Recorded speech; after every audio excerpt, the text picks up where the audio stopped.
Bismillahirrahmanirrahim. Assalamualaikum warahmatullahi wabarakatuh. Jumpa lagi pada pertemuan kedua ini untuk mata kuliah Tata Graha. Kita pada hari ini membahas mengenai pengertian dan jenis-jenis Tata Graha. Diharapkan dari materi ini mahasiswa memahami pengertian Tata Graha, juga materi-materi atau pengertian-pengertian lain yang ada di dalam PowerPoint ini. Lalu apa sih pengertian dari tata graha atau yang dalam bahasa asing disebut housekeeping? Jadi house dalam bahasa Inggrisnya itu rumah atau bangunan, keeping atau to keep itu memelihara atau merawat atau menjaga. Housekeeper adalah orang yang bertugas menjaga, merawat serta memelihara rumah atau bangunan ya. Jadi pengertian dari housekeeping adalah ilmu yang mempelajari tentang pemeliharaan, perawatan dan pelaksanaan kebersihan rumah tangga, atau dengan kata lain dalam housekeeping dipelajari hal-hal yang terkait dengan bagaimana menata rumah, mulai dari memelihara, merawat dan membersihkan lingkungan rumah agar tercipta kondisi lingkungan yang bersih dan sehat sehingga penghuninya terhindar dari faktor-faktor yang dapat menimbulkan gangguan pada kesehatan. Lalu apa sih tujuan dari tata graha? Ya, tujuan dari tata graha yaitu untuk menciptakan atau agar tercipta suatu kondisi yang bersih, sehat, rapih, indah, nyaman, dan aman baik untuk fisik bangunan tersebut maupun seluruh fasilitas yang ada di dalamnya seperti furniture atau penghuni yang ada di dalamnya. Lalu apa sih peran dari tata graha? Peran dari tata graha ada 3. 1.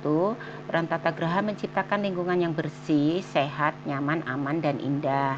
Di mana bersih itu menggambarkan bebas dari kotoran dan noda. Kemudian sehat itu menunjukkan bebas dari kuman maupun bau yang tidak sedap ya, yang akan mengganggu kenyamanan para penghuninya. Sedangkan kenyamanan itu ya menunjukkan bahwa keadaan itu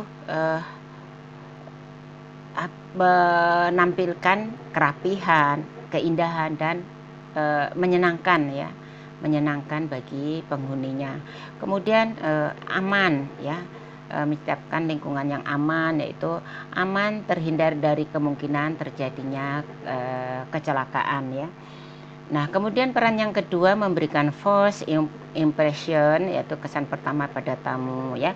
Memberikan kesan pertama pada tamu yaitu kesan yang nyaman, bersih, kemudian dengan pemandangan yang indah ya, tertata, fasilitas-fasilitas yang ada. Nah itu, jadi kesan pertama itu penting karena saya pernah mengalami ketika saya menginap di suatu daerah ya, berkunjung ke suatu daerah kabupaten. Saya menginap di sebuah hotel ya, di kabupaten itu adanya hotel bintang 2 ke bawah ya, sampai ke penginapan biasa. Nah, saya menginap di kamar itu, baru kesan pertama saya mencium bau yang tidak sedap, bau apek, bau debu. Nah, ketika malam ternyata saya melihat melintas tikus yang berlari. Nah, di situ sungguh sangat menjijikkan. Kesan pertama sudah tidak membuat menyenangkan, sehingga saya tidak akan mungkin lagi kembali ke hotel tersebut ketika saya berkunjung ke daerah yang sama. Begitu juga tamu-tamu yang lain tentunya akan mengalami memberikan pandangan yang sama seperti saya. Nah, ini tentu saja hal ini akan memberikan risiko bagi kelangsungan hotel. Kemudian peran yang ketiga menyiapkan kebutuhan tamu pada area-area tertentu ya, untuk di kamar ya, kebutuhan tamu harus disiapkan, linennya, handuk dan sebagainya, kebutuhan tamu harus disediakan. Itulah salah satu peran dari petugas tata graha. Kemudian apa sih tugas pokok dan fungsi dari tata graha?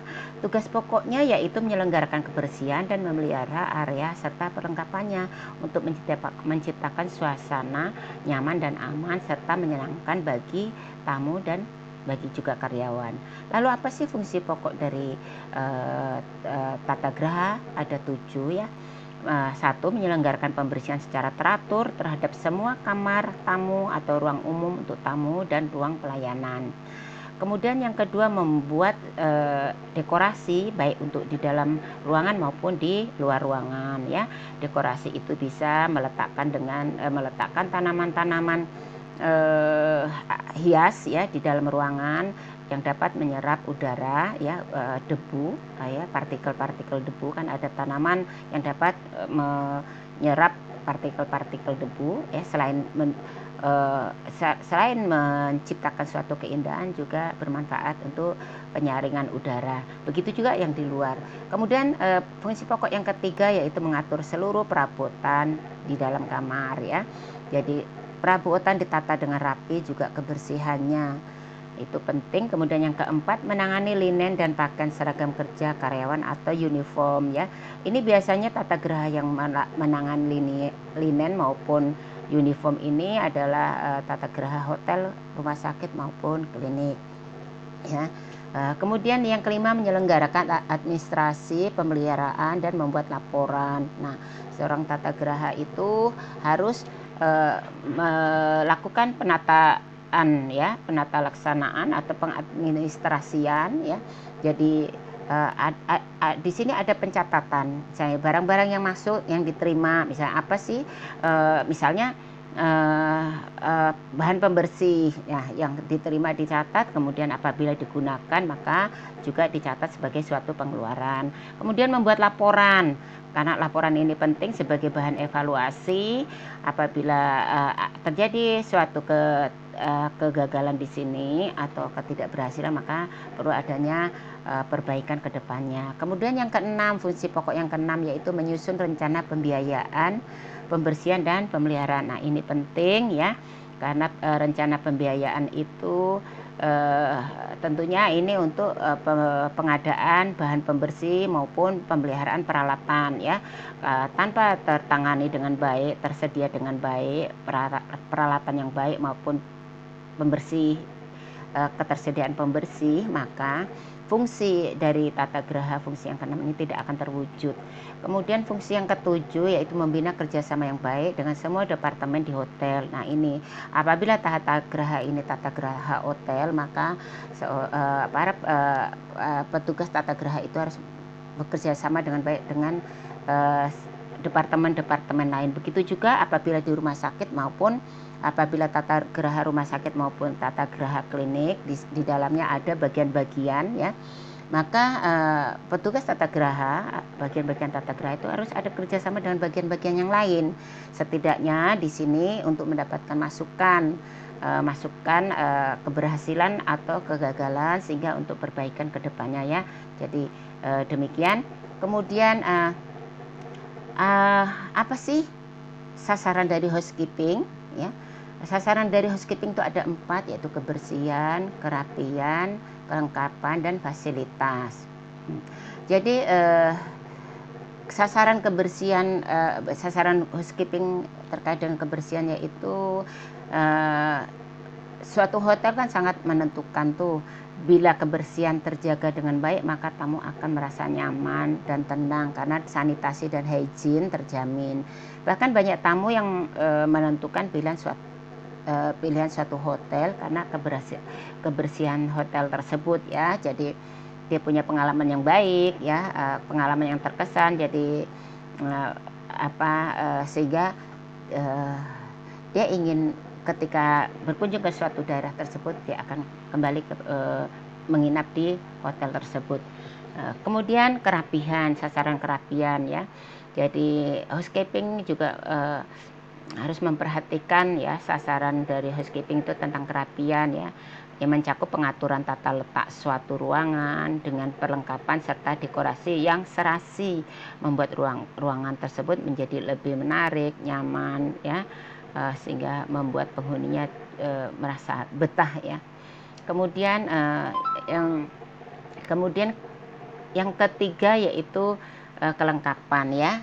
Jadi sasaran housekeeping terkait dengan kelengkapan itu yaitu untuk mengantisipasi keperluan tamu selama mereka menginap dengan semua kelengkapan kamar sesuai dengan standarnya, sehingga pengunjung merasa nyaman dan betah tinggal dan berkunjung kembali ke hotel tersebut. Nah, ini kalau hotel ya, ada standar-standar kamarnya. Nah, kalau rumah sakit ataupun klinik, nah itu biasanya terbagi ke dalam tingkatan kelas ya, kelas perawatan. Nah, ada rumah sakit swasta biasa menawarkan tambahan pelayanan ya, kelengkapan ya.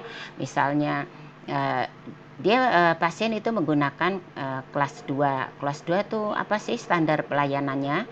Nah, ternyata ada tambahan standar pelayanan yang lainnya, misal penambahan kelengkapan bagi pasien, misalnya perlu berganti baju setiap hari yang disediakan oleh pihak klinik ataupun rumah sakit. Nah, kalau untuk baju itu untuk pasien kan tidak disediakan oleh rumah sakit, umumnya seperti itu ya. Tapi apabila pihak keluarga bersepakat untuk menerima tawaran dari pihak rumah sakit, ada tambahan pelayanan seperti apa tadi, pakaian ya, baju yang disediakan dari rumah sakit yang tiap hari berganti, kemudian mandi ya, mandi dengan perawatan khusus ya, dengan pakai sabunnya tentu antiseptik, kemudian wangi-wangian. Nah, seperti itu. Nanti rumah sakit ini menawarkan jasa kelengkapan tersebut dengan biaya-biayanya yang tertera.